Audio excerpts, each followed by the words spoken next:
तो जेभली भाव रे ओडिशार गोटे चांचल्यकर हत्या मामला वर्तमान चली माननीय स्वास्थ्य मंत्री पूर्वतन स्वास्थ्य मंत्री श्री नवकिशोर दास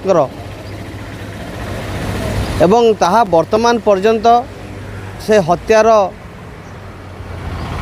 हत्याकारी किए ताहा मध्य वर्तमान पर्यंत कहीं जानी पारले नहीं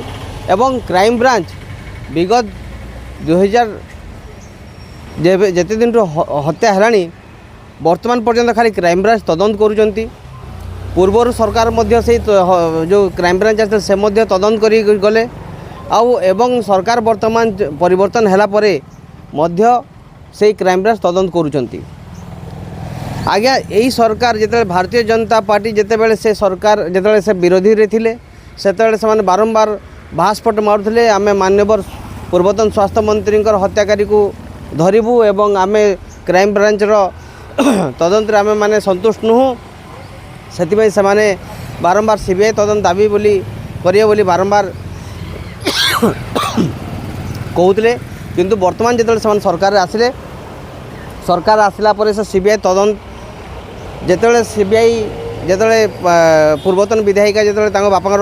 हत्याकारी विषय सीबीआई तदंत दाबी करनथिले सेते दिन पर्यंत एमाने भारतीय जनता पार्टी सब कहते कि नहीं आम सीबीआई डिमांड चाहूँ से लेखिकी दिंतु आम सीबीआई तदंत करूँ कि जो से लेखिकी देले तापर से सीबीआई तदंत आउ एवं सीबीआई तदंत कुआड़े गला आम कहीं जानीपारूना एवं वर्तमान से क्राइम ब्रांच जो तदंत करते से समय जो अधिकारी माने तदंत करते से तदंत अधिकारी किभली भाव में से तदंत करते ताकू मध्य तदंत करार कथा आपण देखु गला थर जो क्राइम ब्रांच तदंत करते से कौ से कौन कौन तदंत करते से समय जो इश्यूटा होता जो हत्याटा होता से गुली गला कुआड़े सब जिन से आउ जो कहानी रचि थे एयरपोर्ट रे लैट्रिन सेप्टिक टैंक रू कागज बाहर ठू आरंभ कर अनेक तथ्य से माने तो बहुत रचना रचि थे कहानी रचि थे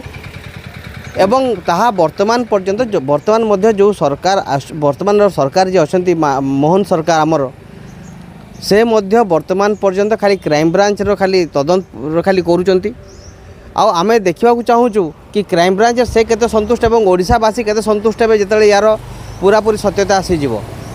आपण देखो आम हॉस्पिटल कथा कहूँ जिते ये नहीं गले जो ओपीडी टिकट जो करा से ओपीडी टिकट रे कौन लिखाई से ओपीडी टिकट रे कौन थिला से ओपीडी टिकट रे समान जेतले आसिकरी जेतले एडमिट करथिबे किमा हॉस्पिटल जेतले आनी थे ओपीडी टिकट हेतिला सेतले से कौन ट्रीटमेंट देइथिले कौन देइ नथिले ताहा मध्ये जानिबा कथा तो पूरा पूरी भाव में जदि पुंखानुपुंख भाव में तदंत हेब ताहले ई हत्यार उन्मोचन हो पार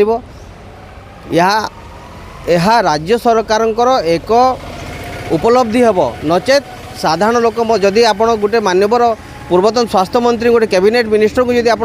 हत्यार जदि अनुसंधान करें राज्य सरकार ताहले आपण साधारण लोक किपरि भाव में न्याय देवे साधारण लोकों आप किपरि भाव में इन्वेस्टिगेशन करुवे ता जिलावासी जानुवे और राज्यवासी मत जानी सारी एमाने गोटे मंत्री को जदि हत्याकारी जो धरी पारना गोटे साधारण लोक को किपरि भाव में न्याय देवे और हत्याकारी को धरवे।